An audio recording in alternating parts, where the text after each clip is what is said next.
Testing 1, 2, 3. Testing 1, 2, 3, 4, 5. Perfect. So, Mark, I have had a quick look while maintaining the cellophane, etc. Right. Okay. But You need to stop talking now and close the door and stop banging. That's why I said, can I just make the coffee? yes. You can do what you want if you close the door and shut up. I'd be very scared about that kind of approach, Karen, to be honest. We have a way of working Yes. that works. Okay. So, can't let you see. So let's go for it. Yeah. Very excited. So, hello, welcome to a bourgeois and very sunny back garden, backyard in East Belfast. I'm Colin Harper, and this is my friend Mark Case from almost up north. He's from somewhere around Derbyshire or Nottinghamshire or Sheffield or somewhere like that. And anyway, Mark has designed many of my book covers and has been involved in many of my projects, and he works in corporate graphic design, and he loves music projects. So Mark has designed the box set that we're here to talk about, which is Fairport Convention. It all came round again on stage and on air, 1982 to 90. And this arrived yesterday, which is amazing because my address is scored out, so how could it possibly have arrived with me? But this is from Snapper to myself, and Snapper Music received half a dozen sample copies. So if you're watching this in the next few weeks before it's released proper, don't be harassing anybody saying, where's my copy, why haven't I got my copy, why has that guy got one? This is one of half a dozen samples. So that we can say, yes, it's fine, go ahead, manufacture the lot. So here is an early look at a finished copy, and this man hasn't seen it, and he's very worried, I can tell you. And this is his dog, and he'll set his dog on me if there's a problem with it. So this is Henry. Anyway, I've had a sneak look at this, and I'm going to let this man look at it for the first time. And being a designer, he will probably be looking like this, looking to see if there's a millimetre not quite right at the edges of things. So, there you go, Mark. So I get the introduce the yourself, now. Mark. Where are you from? Yes. Is it Derbyshire? It's Nottingham. Having lived in Northern Ireland since 1994, I still have retained my English accent, after a fashion. But yeah, I worked with Colin for many years on many different projects, and this is a new chapter for me, a continuation for Colin. Colin was involved in a lot of these types of projects. I think actually this one, I only became aware sort of into working on this project with you that you've got a very personal connection to Fairport Convention. So I'm the youngest of three sons, and the middle one, Paul, who sadly died a few years ago, was a massive Fairport fan, and was a serial attender of the Crop Produce Festival. And if he was still around today and knew that I was working on this, he would be incredibly proud and touched, but also incredibly jealous. He'd probably want you to get him a free copy. He probably would, yeah. So Paul, this one's for you, from me to you. Am I allowed to? You are, yeah. Okay, here we go, everybody. First observations, it looks beautiful. As is always the case with these types of projects, the design process is quite collaborative, but hopefully one person's vision comes through to a certain extent, and that person would have been me for large parts of this. So very proud to have been involved in it. But actually, one thing that you did come up with, I think for any project you're involved with as a designer, and any designer would be the same, you look at, is there an existing iconography associated with the brand or the band or the writer or whatever it is, and how can we, if it's good, can we refresh it, or do we use it as is? And I mean the Fairport Convention font there, that people will recognise that from the 1970s, that classic Fairport Convention font. What is that font called? Well, did you mongrelize it? No, it doesn't exist. It was actually, the certain basic elements of the character set probably is a particular typeface, but the stylized F and C are hand drawn. Yeah. So well, what you did to it, I thought was really clever, and we'll see that inside in the letters F and C, which you've used on a couple of pages. You've actually got a kind of a burnished copper. Yes, that was just yeah. So what we were trying to do was to establish ways of adding visual value to it as a box set, because it's such an important part of Fairport's history. And there goes the beer. Which is also an important part of Fairport's history. Yeah. So we'll try and keep this away from the beer. Yeah. So yeah, I'll touch on that when we get to it. So obviously it comes very well packaged, as it needs to, with a little label here that tells you everything you need to know about it. Even that label itself is probably something worth keeping. So yeah, I'll just well, actually, gingerly. There's a slight bit of confusion about the content of the label, in that 100 minutes of BBC content is mentioned. Right. Actually, it should be 100 minutes of BBC television content, which is on the DVD, because there's actually quite a lot more radio content on the audio. But anyway, that's a minor thing. So as is always the case with these types of projects, there's a lot of artistry in it, but there's also a lot of technicality in it. These things obviously are made somewhere and printed and assembled, and the actual fabricating of it is a multi-process step. The designer has to work very closely with the printer to make sure that everything fits to the templates that were provided. So this is essentially various parts that assemble to the whole package. Well, tell us actually, before we get to the box, tell us about the this, because this is a beautiful feel. Is this matte or satin laminate, and this is actually embossed? Okay, so the basic there goes the dog. There goes the dog. The basic sort of techniques and finishes that were used is it's printed single colour black throughout, as you can see. Then it's been matte laminated on top. Matte lamination is a very, very thin transparent film. You can get it in gloss as well. And basically, the way I would describe it to most people who want to know what it is if you were to spill a cup of coffee on it. Let's not do that. Let's not do that. You can literally wipe it with a cloth. And because the laminate acts as an impermeable barrier, it won't seep into the card, because it's actually made of card, as you can see. It's not paper. It's actually assembled using a material called Dutch grey board, and printed over the surface of it with a lined paper on top to give it an extra layer, and then matte laminate film on top of that. But then what they've done very cleverly is they've applied spot UV varnish here, and also to the logo along the top. Spot UV is a different process. It's a liquid, it's another ink effectively. So these are printed on litho presses, which is the same printing press that would be used to produce a book or a brochure or a magazine or a newspaper. And the four process colours, cyan, magenta, yellow, black, make full colour, which is what we see when we look at a full colour photograph. But if you look really closely, you see the little dots. There's only four colours there. They blend together to fool the eye to make you think you're looking at full colour. Here, obviously, you're looking at a black and white photograph. But taken by Dave Peabody at Wimbledon Theatre in 1984, and that was responsible for most of the photographs. Yeah, Dave also, people would know him as a folk blues musician. He also took an awful lot of. He's pretty much a pro photographer as well, and he took a lot of live and portrait shots of Fairport in the period that this box set covers. So we've used an awful lot of Dave's photos, maybe about 30 or so in the book. Some full size, full page. That particular one on the front, Dave Pegg had never seen it before, and it does capture something of the impish. The impish mad glory of Fairport in that early 80s era, between supposedly splitting up in 1979 and a new version of the band starting again in 85. There was a glorious period where these three gentlemen and Bruce Rowland crept back by stealth through annual appearances at Cropperty that gradually became the odd trip to Germany, the odd trip to New York, the odd tour of the UK, from which this would have come in 1984, this photo. So anyway, that was our second choice for the cover. There was a first choice, but the finance director at Snapper, Cliff Dane, thought it was far too cheery. So we'll come to that in due course. But it's a great candid piece of late 70s Fairport in action in the 80s. So anyway, over to you, Mark.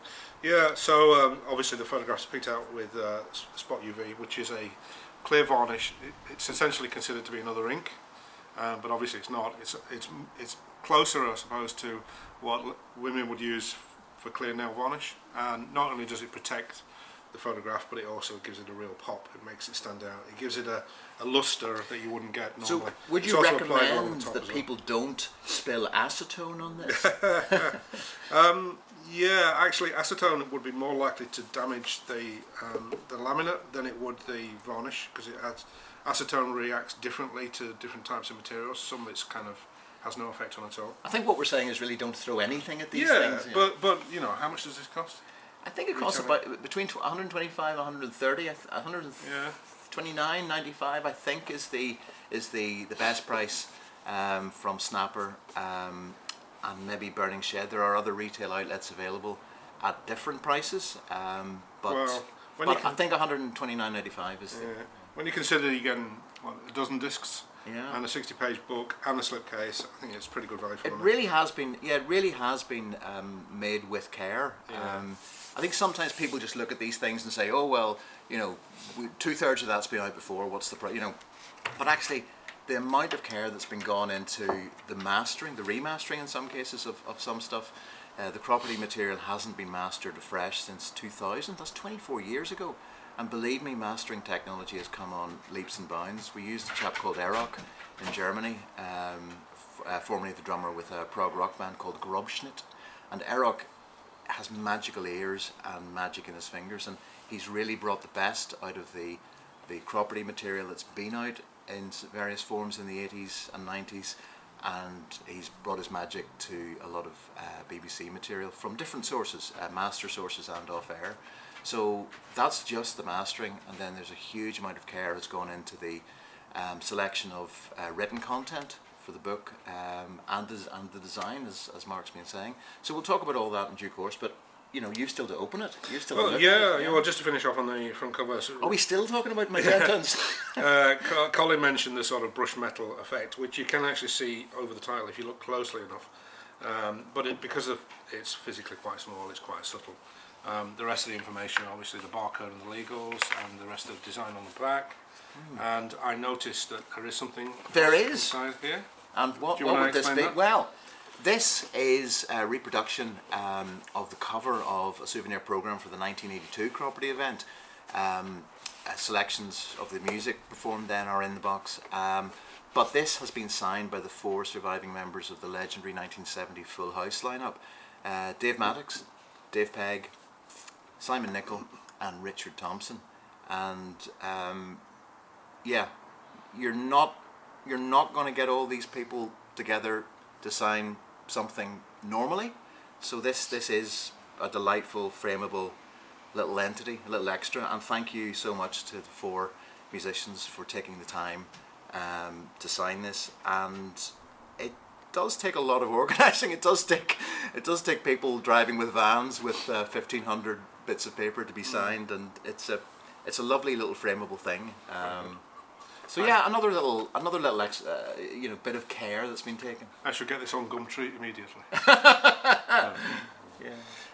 So yeah, box set. Obviously, it's a slipcase. Everything sits inside that. Yep. So very, very well finished. This is the actual book, which obviously contains the written matter, so it is a book. And also contains a beautiful finish, actually. Is that also matte laminate? Yeah, so the book itself is matte laminated again to the outer.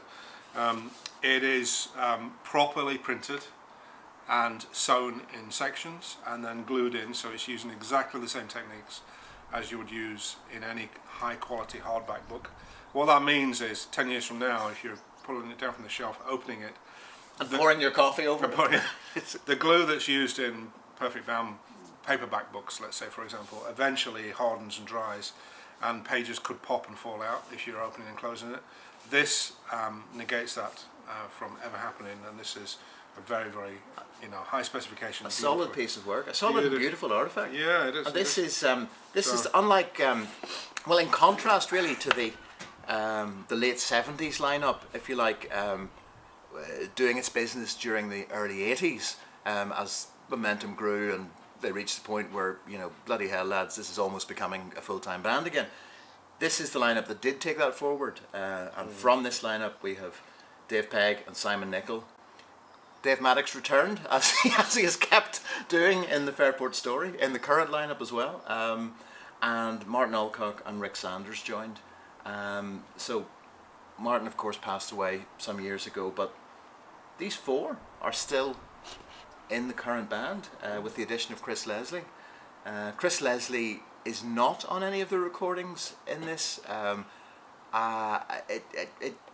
would have liked to have involved Chris in some way, but maybe with the writing, whatever. But Chris was happy about that. We did offer, but he's completely relaxed about it. But it is remarkable the continuity that goes on in Fairport Convention. So this was a studio portrait taken from memory around about 1990 by Dave Peabody again, and I think it was maybe used in a Folk Roots feature around about that time, and was probably a promotional picture of the band that was used with press generally at that point.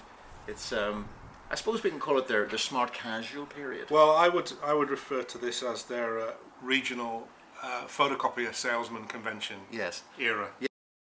Yes. There is a certain look of men about town, from the 1990s. Yes, but no, a beautifully taken shot, typical of, I suppose, promotional photo studio portraits of that time with the lighting and the grey background and everything, and it lends itself really well to this. Now I'm going to ask Mark to turn this round because on the back. So Colin mentioned what typeface was it. I should have taken the time to find out. It obviously is an existing typeface, but it's been modified. So the C and the F have been, or the F and the C have been completely redrawn. So picking up on that, I wanted to really make a statement about that. So I just picked it out and used it in various points throughout. But you can see it here on the back cover, again with the Spot UV gloss varnish on top, which sat against the matte laminate really gives it a pop. And it's actually been printed in full colour to replicate a kind of a brushed copper sort of tone. Beautiful piece of work. So this, technically, this is known by the slightly ungainly name of an earbook. In terms of printing packaging, this is called an earbook, which means it opens like this, and discs are, I suppose, attached with this rubber circle, so they're actually quite easy to get out. I know with some kinds of packaging, book sets that use plastic, it's actually quite tricky to get the discs in and out, and sometimes people complain about that. This is rubber, and it's very easy to get your fingers under there and get those out. It's as easy, it's as ergonomic as it's going to get. So with each disc, what we've done is we've taken a photograph, usually a Dave Peabody photograph, there's some others, of a personality associated with the music on each disc. So for example, on this disc from the 1982 Cropperty, that was a year that Trevor Lucas, who was in the band in the middle 70s, flew back in from Australia and joined the band on stage, and he's featured in that one. Ashley Hutchings is quite prominent on this disc. These three discs have the content that was on the official bootleg cassette, The Other Boot, from the 1983 Cropperty performance, and it's actually my favourite. It's probably my favourite actually collection of music in the set, actually, because there's something very earthy about the recording. Aerox mastering has really given it life and depth, and it just feels very real, and it feels like, and very organic, and it feels like people are really making magic in the moment. And they go through quite a lot of lineups in this. So Ashley Hutchings, the Legion Leaf and Full House lineup are there. There's a lot of stuff on this disc which represents the late 70s lineup, and then this disc with Richard Thompson on it is various bits and pieces from their catalogue, pieces from the Rising for the Moon era, pieces from the very early days, $1 Million Bash and so on, and then Maddie Groves, Meat on the Ledge, whatever. So these three, they're probably my favourite clutch of stuff from the set, even including the unreleased. So at the back we have an extra card set in to hold four more. Simon Nicol, we have Ian Matthews, who guests on this disc from that one's from 1986 Cropperty. Dave Pegg, the maestro, the governor, June Tabor and Kathy LeSurf. And I know June Tabor's appearance was controversial. Some people didn't like her approach to the music. Actually, there was a monitor problem, and June wasn't hearing the band very well. So we did ask her about this, and there were 3 tracks originally included on US and UK versions of the official bootleg from that year's Property, and June was happy with one of the 3, and actually that one that she was happy with, John the Gun, I personally think that's the best version of John the Gun that's been recorded. That's my opinion. But that was, that's an aspect of curating. It's not a case of let's get everything and bung it on. It's a case of, okay, let's get everything, and if we need to take 1 or 2 things out to kind of present things better, if we need to move things between discs or separate things out, across 3 discs actually, like the boot, the 83 Property material, that could all squeeze onto 2 discs, but separating it onto 3 makes sense of the eras that they performed. So I think that was the only occasion we dropped something, and that was at June's request. But John the Gun That Remains, I think, is brilliant. The rest of the discs, well, this is the picture that Cliff Dane at Snapper thought, good heavens, no, that's far too cheery, we can't have that on the cover. And this again was taken at Wimbledon Theatre in 1984 by Dave Peabody, Bruce Rowlands, Dave Swarbrick, Dave Pegg, Simon Nicol, and he just asked them at the sound check to go yay, and yay without punching their neighbour in the face. I think it's a lovely shot, and we reproduced that actually in full page in the booklet, and I think that actually might have been a snap that I took. Did you say booklet? Booklet. Book. I think that's disparaging. That's Rick Sanders. I think that's Rick Sanders at the Reading Hexagon in 1988. Certainly, it was snapped by me at some show that I went to in 1988 and interviewed the band at. I just can't remember where it was, but anyway. So we've seen the outer edges, we've seen the inner edges. We're now going to have a look at the book. The book, so, not booklet. I'm not going to get the full benefit myself from having looked at it upside down, but again, repeating the same effect that appears on the back of the book. Actually, I could do this bit and you can actually look at it. Oh. Because he literally hasn't seen this yet, and he's so this is quite tilt it around. This is quite worrying for a designer to be seeing his work. Quite worrying the way you were buckling the paper. Just yes. Tell you what, now let me look. Okay. Yes. Yeah. Among my many competencies, opening a book backwards on screen isn't one of them. Yeah. So obviously you can see. Yeah. we reproduced the back cover this time without spot UV. It's not really appropriate to have it, and also it's not clever to have it facing onto other material, as in another piece of paper on the top of it. So and it's unnecessary. So I think that's the big full page picture. Fantastic. I was referring to. So we didn't want to. Cliff Dane doesn't want people to think Fairport are a bunch of happy campers. So we had to relegate that to the inside pages. So actually, Cliff, hats off to Cliff Dane and Frederick Jude, the 2 top guys at Snapper. They really saw this project through. They, Cliff in particular saw the potential for presenting this in a luxury format as opposed to a clamshell box or something that was more compact, because it is a body of work. Sometimes we forget that when we just look these days at the amount of content in a set. We just think, well, how many tracks are there? What is it? We kind of lose the fact that this is all years of people's work.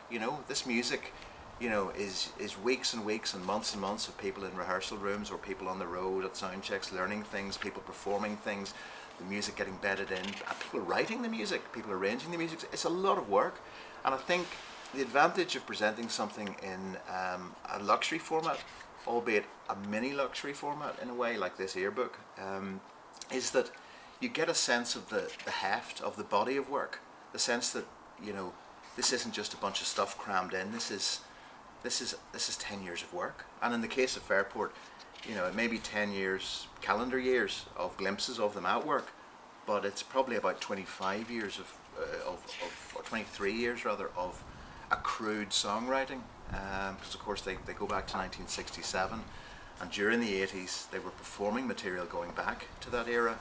And in fact in the 1990s they were selling photocopiers for they were selling photocopiers, yeah. So there was a little bit of pushback from the fans initially, says Dave Pegg. Now, what could he be talking about there? I guess you'll have to buy the set to find out. I could give you a clue. It might involve Rick Sanders joining the band and leaping about. You know, Dave Swarbrick leapt about, but he leapt about in a slightly different way. So, yeah, it tells the story. What we've got here is, there's 3 main essays in this that I commissioned. I wanted the 2 existing Fairport biographers, and I wanted a fresh voice, a professional writer who could really bring kind of fresh eyes to it and ears to it. So what we did, we have a fantastic introductory essay from Fairport's first biographer, Patrick Humphreys. We interrupted his normal life of luxurious lunches around the Earl's Court area with writing cronies from the 70s, which is something Patrick seems to do an awful lot of these days. And we asked him to look back at attending Property in the 80s, and especially the early 80s, because Patrick is very much a fan of the original era band, if you like. That's his area, that's what he knows about. And Patrick brought a great deal of insight to looking back on how the band moved from a kind of a burned out entity that gradually got back up and running again during the early part of the 80s. And Patrick was there at many properties and has recollections and observations to make. And then we asked Nigel Schofield, who's written about the Woodworm era, the Woodworm Records era in the 80s and 90s.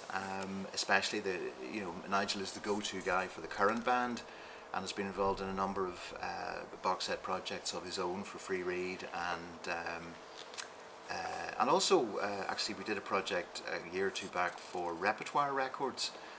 It was the Fairport 76 Rock Palace performance on DVD and CD, which I brought to Repertoire. They ran with it, and we got Nigel in to write a note for that. So Nigel has brought his expertise of the Refresh band from 1985 onwards in Afterward, and in a small piece about the nature of property itself. And in between we've got about 15,000 words from Graham Thompson, who has written a number of biographies. I think his next one, he's got one coming out this year, I think, on Talk Talk. He's previously written biographies of George Harrison, I think, John Martin certainly, Kate Bush, several other people. Graham, I admire his writing, and I kind of felt he would understand Fairport Convention and be able to bring something to it, and he really has. He's interviewed several people for the booklet Afresh. Ralph McTell, Simon Nicol, Dave Maddox, I think, Rick Sanders certainly, Dave Pegg, there may be 1 or 2 others, but certainly those 5 people I think he's interviewed afresh, and he's looked at a lot of existing written material, and I think he's brought a really good perspective on the 1980s. I also wanted to license in a couple of pieces from period music journals. We have Matt Snow writing for Q in 1990, and we have Colin Irwin writing for Folk Roots in 1988 or 87 from memory. And so at this point, the camera card decided to give up the ghost. Maybe I was waffling on a bit too much, but yeah, we found out what the problem is, and we're segueing in here. So I've just been saying, I think, that in addition to the newly commissioned written content, which is substantial, I also wanted to get some period coverage of Fairport Convention, because it gives a different sense of how the band were perceived and what they were saying at the time, and it's just different. It's history as it's happening, as opposed to history looking back on it and making sense of it, if you like. And it's good to have both of those aspects in this set. So what we've got is Matt Snow writing for Q, which is it's quite a rumbustious interview. It's the Q style of having a bit of fun with old stagers. And actually, the funny thing is, during the 80s, actually, when Fairport Convention were touring in 1984, with the Swarbrick lineup, I found an awful lot of regional newspaper coverage, which we didn't use in the book, but nevertheless, it was something that came across from reading this regional newspaper coverage in England, was how often Fairport Convention were being termed the oldest swingers in town, and that being a period hit single from Fred Wedlock, that was the chap. So yes, this idea that men in their 30s, men in their 30s with a terrific body of work are being called the oldest swingers in town. My goodness, you know, I don't think during the 80s anybody would have conceived of the idea of octogenarian Rolling Stones or septuagenarian Fairport Conventions, but you know, they're still doing what they're doing. Certainly Fairport are still doing what they're doing with tremendous quality, and no imminent sign of stopping. But that was the nature of the 80s. It was pop music still in the now. It was still the here and now. It was still, the textbooks literally hadn't been written. It was people creating the new thing, and it was still all about the new thing before the in a way before the Q Mojo era, the CD era, the era when music started to have a retrospective element. That was only just coming in at the end of the 80s, I think. So we have a piece from Matt Snow celebrating these raffish old uncles at the wedding, having a bit of a laugh. We have a piece from Colin Irwin from Folk Roots in the late 80s, and Colin's got a bit of a raised eyebrow about Fairport Convention's comeback. His perspective is, surely this is all just a load of nostalgia, guys. And the chaps are saying, well, actually, no, we're doing new things. You know, we're not peddling nostalgia. We're competing with anybody around today. And I think to Dave Pegg and the band's credit, they were happy enough for that view to be represented in the set. And I'm an admirer of Colin Irwin's writing, the late Colin Irwin, and Val, his widow, very kindly allowed us to use the piece, and we'll be getting a copy of the set, of course. So I thought it important to use those voices from that time to give a sense of the world that Fairport were operating in at that time. And I also remembered that I had interviewed three of the band in 1988. Some were in England, probably Reading from memory. I had a friend at university there at that point, so probably Reading. But I found the transcript of that, and I've used a few sections of it, which were really interesting because they give a sense of how much work the band were putting into revitalising their career as a here and now band.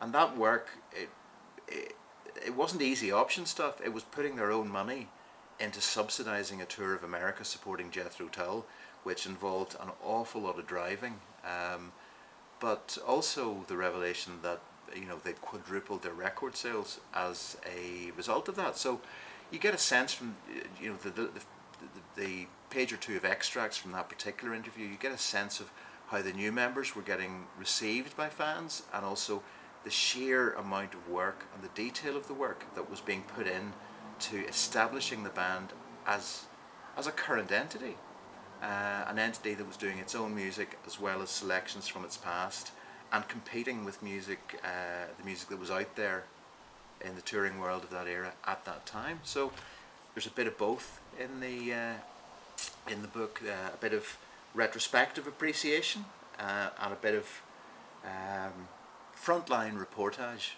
if you like. So at that point I'm going to hand you back to this man. Mark, I think you've yet to. I've lived with the music in this set, as approving masters and all the rest of it.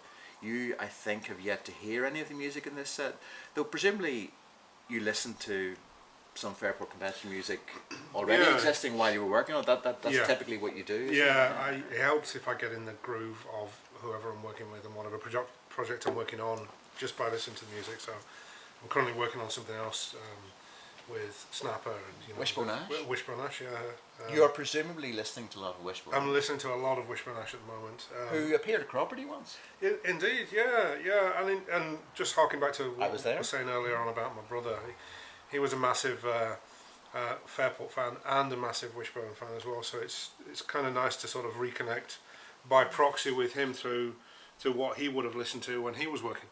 It's karma. It kind of is. I'm the wrong side of 60 now, so I'm an old guy myself. But in my chosen career, graphic design, I came around too late for the vinyl era, unfortunately. So although I've worked on, I'm going to say, well over 200 albums, all told, for various people, including a whole chunk for Colin and his projects. A few books as well. And quite a few books as well, yeah. But I very, very rarely have had the chance to work on something that's quite large. So, this is a kick in the park away from an LP size, and everything has much more room to breathe. Yeah. The design can be much more expansive, and it's a lot easier fitting in tens of thousands of words of Colin derived copy to something this big, as opposed to a CD. We've often had conversations, 30-page booklets, conversations around how to get a 36-page booklet into a jewel case. Yeah, Colin, because it's just not possible. But we always found a way. We've pushed the boundaries a bit. Yeah, actually, the same ethic applies in a set like this, where in a sense the design of the package influences the way you space out the content, because as we've seen, because discs clip in, because it's LP shaped, and 4 discs can clip into the inside back cover and an extra panel. In a way, if you're going to have, for example, if you're going to have 9 discs, that's no different from having 12 discs, because there's 4 in the back, and if you're going to go 1 more, you have the option of going 4 more. Now, we didn't set out to stretch things or anything, but what that did mean was that, for example, with the 1983 Cropperty recordings, as I think I might have mentioned earlier, we could have gone with 2 discs. We went to 3 discs. So that just allowed the material to breathe, and it allows a different perspective on those sets within sets.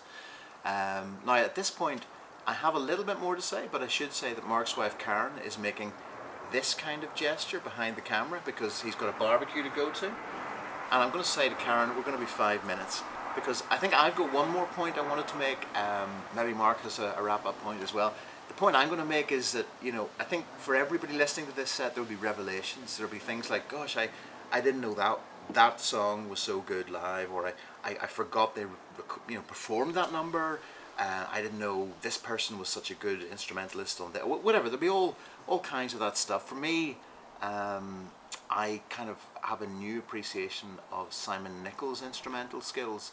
You see Simon Nicholl obviously as the very stolid central character in Fairport Convention, the very, the rock, if you like, around which the waves eddy, and the rest of the band. But actually, in the shadow of Richard Thompson or Jerry Donahue, whatever, we perhaps underestimate how good a guitar player he is. And I think especially on the visual material, the television material from the 1980s, we see exactly how good he is playing with Dave Swarbrick on a number of instrumental sets, and things like The Widow of Westmoreland, which have very tricky parts, and he is mirroring exactly what Dave Swarbrick does on the violin. So that's been my revelation from this, for realizing just how good Simon is, which will probably come as no surprise to many people, but sometimes it's good to be reminded of these things. Juggling with my hands tied behind my back, I'm dancing on a tightrope with my head in a sack. Snap of the fingers or the slam of the door. It's too much thinking to turn a hand into a glove. I'm in love. I wish I was really, I'd love to did it, but I'm really in love. I'm really in love. I'm really in love. I'm almost aware of what can I am. I'm really in love.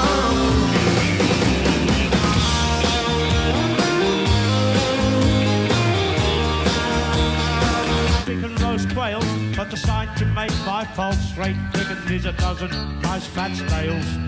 On the other hand, there's Peg on the bass, who's tasted food are very much wider. You'll see a smile light up his face, and a couple of kippers and a glass of cider.